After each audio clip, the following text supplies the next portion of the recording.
வணக்கம் traders, welcome to pre market analysis. இன்னைக்கு நம்ம இந்த வீடியோல நிஃப்டி, பேங்க் நிஃப்டி மற்றும் சென்செக்ஸ் ஆகஸ்ட் 11ஆம் தேதி செவ்வாய்க்கிழமை என்ன நடக்கிறதுக்கான வாய்ப்பு இருக்கு அப்படிங்கறத பார்க்க போறோம். ஸோ இன்னையோட அனாலிசிஸ் நம்ம கவனிச்சிங்க அப்படின்னா மார்க்கெட் நேற்று 2 நாள் கன்சாலிடேஷன்ல தான் நடந்திருக்கு. ஸோ வெள்ளிக்கிழமை மார்க்கெட் ஒரு டவுன் ஃபாலிங் மார்க்கெட்டா இருந்துச்சு. அண்ட் திங்கக்கிழமை எல்லாரும் என்ன எக்ஸ்பெக்ட் பண்ணோம்னா அந்த டவுன் ஃபாலிங் மார்க்கெட்டை பிரேக் அவுட் பண்ணிட்டு கீழே போறதுக்கான வாய்ப்பு இருக்கு அப்படிங்கிற ஒரு எதிர்பார்ப்பு இருந்துச்சு. ஆனா நேத்து நிஃப்டி பாத்தீங்கன்னா நமக்கு 24,500க்கு கீழே மல்டிபிள் டைம் டெஸ்ட் பண்ணிட்டு அதே ரேஞ்சிலே தான் இருந்திருக்கு. ஸோ அப்படிங்கறனால நிஃப்டி நம்ம கவனிக்கும் போது மார்க்கெட்ல ஒரு டவுன் ஃபாலிங் கேரக்டர்ல தான் இருக்கு. ஏன்னா மார்க்கெட் ஏற்கனவே நமக்கு வெள்ளிக்கிழமை டவுன்ஃபால் ஆகிட்டு அதுக்கப்புறம் ஒருவேளை மார்க்கெட் ட்ரெண்ட் ரிவர்ஸ் ஆகிறதாக இருந்தா நேத்தே ஸ்ட்ராங்கா மார்க்கெட் புஷ் ஆயிருந்திருக்கும். அப்போ நேத்து மார்க்கெட் டவுன்ஃபால் ஆகாத பட்சத்துக்கு நமக்கு 2 விஷயம் தெரிய வருது. ஒன்னு பாத்தீங்க அப்படின்னா நிஃப்டிக்கு போதுமான ஸ்ட்ரென்த் இல்ல. எதுக்குன்னா மேல போறதுக்கும் ஸ்ட்ரென்த் இல்ல, கீழே வர்றதுக்கும் ஸ்ட்ரென்த் இல்ல. இது இன்னும் கொஞ்சம் கிளியரா சொல்லணும்னா அதாவது பெரிய பெரிய players FIIs, DIIs and pros இவங்கெல்லாம் இருக்காங்கல்ல. ஸோ இவங்களுக்கெல்லாம் இந்த பாயிண்ட்டுக்கு கீழே போனா அவங்களுக்கு ப்ராஃபிட்டபிளா இல்லை, அதே மாதிரி இங்கிருந்து மேலே கொண்டு போறதுக்கும் அவங்களுக்கு கான்ஃபிடென்ட்டா இல்லை. ஸோ குவான்டிட்டிஸ் அவங்களுக்கு பத்தலை அப்படிங்கிறதா சொல்லணும். ஸோ இதை நமக்கு ஓஏ டேட்டாலே ரிஃப்ளெக்ட் ஆகுது. அண்ட் இன்னைக்கும் மார்க்கெட் பாத்தீங்கன்னா கொஞ்சம் டபுள் மைண்டடா தான் இருக்கிற மாதிரி இருக்கு. ஸோ இப்போ நம்ம அனாலிசிஸ்குள்ள போலாம் வாங்க. இப்போ நமக்கு கிஃப்ட் நிஃப்டி டேட்டாவை கவனிச்சோம் அப்படின்னு பாத்தீங்க அப்படின்னா நமக்கு கிஃப்ட் நிஃப்டி டேட்டா நேத்து மாதிரியே இன்னைக்கும் ஒரு ஆல்மோஸ்ட் லைக் ஒரு கேப் டவுன் பொசிஷன்ல தான் மார்க்கெட் ஓபன் ஆகிறதுக்கான வாய்ப்புகள் இருக்கு. ஸோ நேத்து நம்ம கவனிக்கும் போது மார்க்கெட் ஆல்மோஸ்ட் லைக் ஒரு ஃபிளாட் ஓப்பனிங் இருந்துச்சு. ஆனா அதுக்கப்புறம் ஒரு டவுன் ஃபாலிங் கேரக்டர் தான் நம்ம பார்த்தோம் கிஃப்ட் நிஃப்டி டேட்டால. ஏன்னா நேத்து காலையில நம்ம கிஃப்ட் நிஃப்டி டேட்டா கவனிச்சிருந்தீங்க அப்படின்னா நமக்கு இந்த இடத்துல பாத்தீங்கன்னா 6:30க்கு காலையில ஒரு டவுன் ஃபாலிங் கேரக்டர் இருந்துச்சு. ஸோ அதே மாதிரி ஒரு டவுன் ஃபாலிங் கேரக்டர் தான் பாத்தீங்கன்னா இன்னையோட மார்க்கெட்லயும் இருக்கு அப்படிங்கறத நம்ம கிஃப்ட் நிஃப்டி டேட்டால சொல்லலாம். இது நமக்கு நேத்து 3:30க்கு இருந்த பொசிஷனுக்கும் இப்பயும் கம்பேர் பண்ணோம் அப்படின்னா ஏறக்குறைய ஒரு 50 பாயிண்ட் பாத்தீங்கன்னா மார்க்கெட்ல நெகட்டிவா இருக்கு. ஸோ இந்த 50 பாயிண்ட் நெகட்டிவா இருக்கும் போது நமக்கு என்ன அர்த்தம் அப்படின்னா மார்க்கெட் ஒரு கேப் டவுன் ஓப்பனிங்கான ஒரு எக்ஸ்பெக்டேஷன்ஸ் இன்னைக்கு இருக்கு. அண்ட் எவ்வளவு தூரம் கேப் டவுன் இருக்குன்னு பாத்தீங்கன்னா ஒரு 50 பாயிண்ட் வரைக்கும் கேப் டவுன் இருக்கிறதுக்கான வாய்ப்பு இருக்கு. இது ஒண்ணு. இரண்டாவது நம்மளோட இந்தியா விக்ஸ் டேட்டா 12.5 12 நேத்து பாத்தீங்கன்னா ஹையஸ்ட் 12.8, லோவஸ்ட் 12.2. ஸோ ஆவரேஜ் பார்த்தோம்னா 12.5. ஸோ அப்போ இந்த 12.5க்குள்ள தான் மார்க்கெட் சுத்திட்டே இருக்கிறனால நமக்கு என்ன எக்ஸ்பெக்டேஷன்னா இந்த ரேஞ்சில இருந்து நமக்கு இந்தியா விக்ஸ் பிரேக் அவுட் ஆகி மேல போச்சுன்னா இன்னையோட மார்க்கெட் ஒரு டவுன் ஃபாலிங் கேரக்டருக்கு ஒரு கன்ஃபர்மேஷனா இருக்கும். ஸோ இதை நம்ம மறந்துடக்கூடாது. இது நம்ம இந்தியா விக்ஸை பார்த்து தெரிஞ்சுக்கிறது. மூணாவது நம்மளோட பிரைஸ் ஆக்ஷன். அப்போ இந்த பிரைஸ் ஆக்ஷனை கவனிச்சோம் அப்படின்னா நமக்கு நான் முன்னாடியே சொன்ன மாதிரி இந்த 24,500 ஸோ நிஃப்டியை பொறுத்தளவு 24,500க்கு கீழே வந்தாதான் நமக்கு ஒரு ஸ்ட்ராங்கான டவுன் ஃபாலிங் மூவ்மெண்ட் இருக்கும். ஸோ அப்போ நேத்தோட மார்க்கெட் பார்த்தீங்கன்னா 24,620 25 வச்சுக்கலாம். ஸோ 24,625 லோவஸ்ட் பாயிண்ட் பார்த்தீங்கன்னா 24,516. ஸோ இதுதான் நிஃப்டியை பொறுத்தளவு நேத்து இருந்த ஒரு ஸ்ட்ராங்கான ஒரு கன்சாலிடேஷன். இதே மாதிரி நம்ம சென்செக்ஸை கவனிச்சோம் அப்படின்னா சென்செக்ஸ் ஹையஸ்ட் பாயிண்ட் பார்த்தீங்கன்னா 78,730. அதே மாதிரி லோவஸ்ட் பாயிண்ட் 78,340. ஆனா சென்செக்ஸை பொறுத்தளவுல நம்ம சொல்லியிருந்த இந்த 78,500 ரேஞ்ச் இருக்கு பாத்தீங்களா, அதை பிரேக் அவுட் ஆயிடுச்சு அப்படிங்கறதா உண்மை. ஸோ ஆனா ஒரு ஃபேக்கான பிரேக் அவுட் நடந்திருக்கு. ஸோ இந்த பிரேக் அவுட் பாத்தீங்க அப்படின்னா நமக்கு இங்க இதை பிரேக் அவுட் ஆயிடுச்சுன்னா ஒரு ஸ்ட்ராங்கான டவுன்ஃபால் இருக்கும் அப்படிங்கறதா எதிர்பார்த்தோம். ஆனா மார்க்கெட் அங்க இருந்து கொஞ்சம் பிரேக் அவுட் ஆகி 78,300 சப்போர்ட் எடுத்திருக்கு. ஸோ அப்படிங்கறனால நமக்கு இந்த ஃபேக் பிரேக் அவுட்டை சேர்க்கும் போது நமக்கு சென்செக்ஸை பொறுத்தளவு 78,300 தான் ஒரு டவுன் ஃபாலிங்ல இருக்கு. ஸோ அப்போ இந்த ரேஞ்சை பிரேக் அவுட் பண்ணாதான் பாத்தீங்கன்னா நமக்கு மார்க்கெட் ஒரு டவுன் சைடு வர்றதுக்கான ஒரு எக்ஸ்பெக்டேஷன்ஸ்.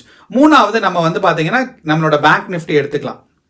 அப்ப இந்த பேங்க் நிஃப்டி நம்ம சொல்லியிருந்த பிரைஸ் ஆக்ஷன் 78,500 தான் பாத்தீங்கன்னா ஒபே ஆயிருக்கு. அண்ட் இங்க இருந்து மார்க்கெட் டவுன் ஃபால் ஆகல. ஸோ இன்னைக்கு இந்த 57,500 இருந்து மார்க்கெட் டவுன் ஃபால் ஆச்சு அப்படின்னா ஸோ 57,500 தான் ஒபே ஆயிருக்கு. இதுல இருந்து டவுன் ஃபால் ஆச்சு அப்படின்னா நமக்கு ஒரு டவுன்வர்ட் ட்ரெண்ட் போறதுக்கான ஒரு எக்ஸ்பெக்டேஷன்ஸ் இருக்கு. ஆனா நம்ம ஓப்பன் இன்ட்ரெஸ்ட் டேட்டா கவனிச்சோம் அப்படின்னா மார்க்கெட் பாத்தீங்கன்னா ஒரு ஸ்ட்ராங் கன்சாலிடேஷன்ல இருக்கிற மாதிரி இருக்கு. என்னன்னு பாத்தீங்கன்னா கால் ஆப்ஷன் சைடும் வால்யூம் இன்க்ரீஸ் ஆயிருக்கு, புட் ஆப்ஷன் சைடும் வால்யூம் இன்க்ரீஸ் ஆயிருக்கு.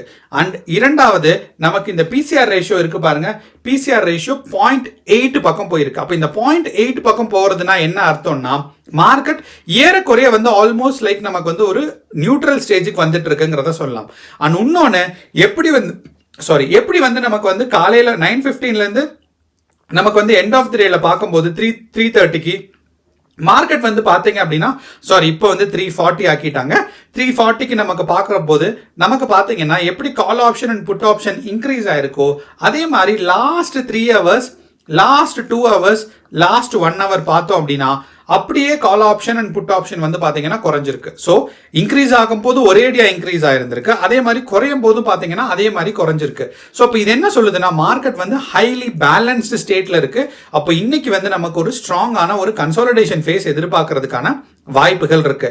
இதே மாதிரி தான் பாத்தீங்கன்னா நம்ம எஃப்ஐஐஸ் அண்ட் ப்ரோஸோட டேட்டா பாத்தீங்கன்னா எஃப்ஐஐஸ் வந்து 13,095 வந்து பாத்தீங்க அப்படின்னா கால் ஆப்ஷன் சைடு புல்லிஷாக மார்க்கெட் போகும் அப்படிங்கிற ஒரு டோட்டல் குவான்டிட்டி இருக்கு. அதே மாதிரி புட் ஆப்ஷன் சைடு பாத்தீங்கன்னா 15,000.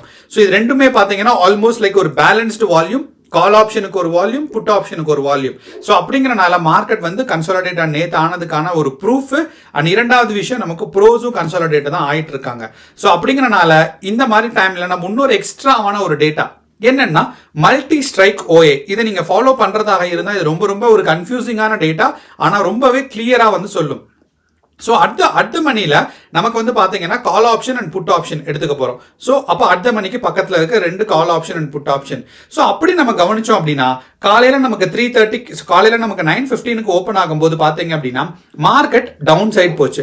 அப்போ இந்த டவுன் சைட் போகும்போது இந்த ரெட் கலர் லைன் பாத்தீங்க அப்படின்னா ஸ்ட்ராங்கான கால் ஆப்ஷன் இன்க்ரீஸா இருக்குன்னு அர்த்தம். ஸோ எப்போ வந்து இந்த நமக்கு அதாவது மார்க்கெட்டுக்கு அகைன்ஸ்டா ஒரு ஓஏ போகுது, மல்டி ஸ்ட்ரைக் ஓஏல ஒரு ஓஏ டேட்டா போகுதோ அப்போ அதுக்கு ஆப்போசிட்ல தான் மார்க்கெட் போறதுக்கான சான்சஸ் இருக்கு.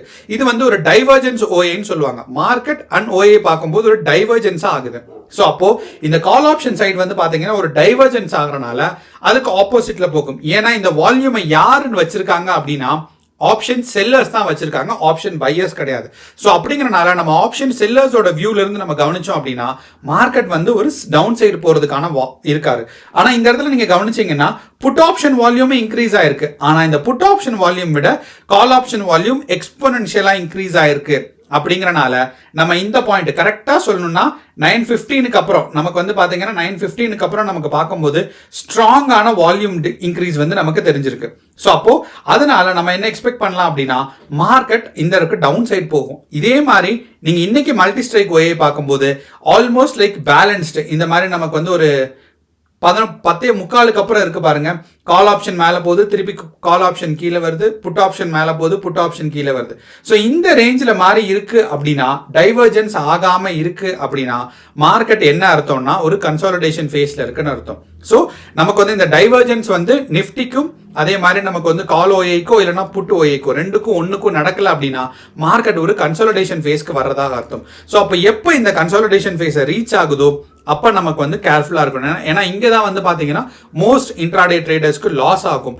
ஏன்னா நமக்கு வந்து ப்ராஃபிட் கிடைச்சாலும் சின்னதா கிடைக்கும், லாஸ் போனாலும் சின்னதா கிடைக்கும். பார்க்கும்போது இது சரியாதான் இருக்கும். ஆனா மார்க்கெட் வந்து பெரும்பான்மையான நாட்கள் வந்து பாத்தீங்கன்னா ஒரு கன்வர்ஜென்ஸ், அதாவது பாத்தீங்கன்னா ஒரு ஸ்ட்ராங்கான கன்சாலிடேஷன்ல தான் இருக்கும். ஸோ இந்த ஒரு காரணத்தினால இன்னைக்கும் அந்த ஒரு நாள் நேற்று நடந்த மாதிரியே கன்சாலிடேஷன் நீடிக்கிறதுக்கான வாய்ப்பு இருக்கு. நான் முன்னாடி சொன்ன மாதிரி 3 இம்பார்ட்டன்டான பாயிண்ட்ஸ். பேங்க் நிஃப்டியை பொறுத்தளவு 57,500, நிஃப்டி 50 பொறுத்தளவு 24,500 அண்ட் சென்செக்ஸ்ல மட்டும் பாத்தீங்கன்னா கொஞ்சம் மாற்றம் 78,300. இந்த மூணு பிரைஸ்க்கும் கீழே வந்து மார்க்கெட் சஸ்டெயின் ஆனால் பிளஸ் வந்து நமக்கு மற்ற டேட்டாஸும் சப்போர்ட் பண்ணுச்சுன்னா மட்டும் புட் ஆப்ஷன் சைடு போங்க. அண்ட் கால் ஆப்ஷன் சைடு போறதாக இருந்தா கண்டிப்பாக ப்ரீவியஸ் டே ஹையை வந்து ஈஸியாக கிராஸ் ஆகிருக்கணும். ஸோ ப்ரீவியஸ் டே ஹையை கிராஸ் ஆகாத வரைக்கும் நீங்கள் வந்து எடுக்கக்கூடாது. நமக்கு சென்செக்ஸை பொறுத்தளவு ப்ரீவியஸ் டே ஹை என்ன அப்படின்னு நமக்கு பார்த்தோம் அப்படின்னா 78,760. ஸோ கரெக்ட் தான். 78,760 இதை தாண்டினாதான் நமக்கு பாத்தீங்கன்னா சென்செக்ஸ்ல கரெக்டான ஒரு ஸ்ட்ராங்கான கால் ஆப்ஷன்ஸ் இருக்கும். அப்படி இல்லை அப்படின்னா இங்க இருந்து ஒரு நமக்கு வந்து புல் பேக் இருக்கும் பாத்தீங்களா, இங்க இருந்து போச்சுன்னா இது வரைக்கும் போகும். ஸோ இந்த ஒரு 300 பாயிண்ட் உங்களுக்கு ஓகே அப்படின்னா நீங்க வந்து பொசிஷன் எடுக்கலாம். அதே மாதிரி 24,500 நமக்கு சப்போர்ட்டா இருக்கிற மாதிரி நமக்கு ப்ரீவியஸ் டே ஹை நம்ம கவனிச்சோம் அப்படின்னா 24,630. ஸோ நான் இங்க எழுதிடுறேன் 24,630. ஸோ இதுதான் வந்து பாத்தீங்கன்னா நமக்கு 650 கூட வச்சுக்கலாம், ஏன்னா ஒரு ரவுண்ட் ஃபிகரா இருந்தா பெட்டர். இது வந்து ஒரு முக்கியமான ரெசிஸ்டன்ஸா இருக்க போகுது. அண்ட் மூணாவது வந்து பாத்தீங்கன்னா பேங்க் நிஃப்டி. அண்ட் பேங்க் நிஃப்டியை பொறுத்தளவு 58,000 அப்படின்னு நமக்கு வச்சுக்கலாம். ஸோ 58,000க்கு மேல போனாதான் நமக்கு வந்து ஸ்ட்ராங்கான மூவ்மெண்ட் நடக்கும். அப்படி இன்னைக்கு வந்து மார்க்கெட் என்னோட எக்ஸ்பெக்டேஷன்ஸ் இந்த 2 ரேஞ்சுக்குள்ளேயே மறுபடியும் இருக்கிறதுக்கான ஒரு சான்ஸ் தான் இருக்கு. ஸோ கேர்ஃபுல்லா ட்ரேட் பண்ணுங்க. All the best. நன்றி, வணக்கம்.